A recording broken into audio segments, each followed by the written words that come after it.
Ushbu birgina maslahat bilan juda ham bir katta qudratli davlat barpo qilingan. Janubiy Afrika Respublikasining prezidenti, mustaqillik asoschisi Nelson Mandeladan qanday bunaqa muvaffaqiyatli siyosiy karyera qilgansiz? Qanday bu o'ta qoloq bo'lgan davlatdan yaxshi qudratli davlat qurdingiz deb so'rashganlarida ajoyib javob bergan ekanlar. Aytadilarki, bobom qabila boshlig'i edilar.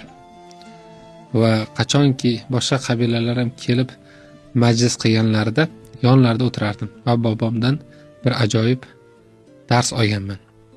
Ya'ni biror bir muammo o'rtaga tashlansa, har bir odamni birma-bir eshitib oxirgacha quloq tutardilar va eng oxirgi gapni bobom aytardilar va qarorni ham bobom berardilar.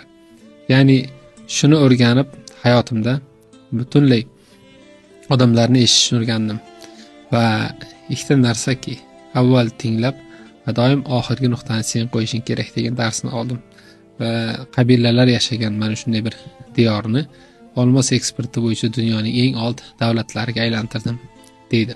Alloh taolo bizga bekorga ikkita quloq, bitta til bermagan. Donolikning avvaliy sukut deb biz qanchalik eshityapmiz.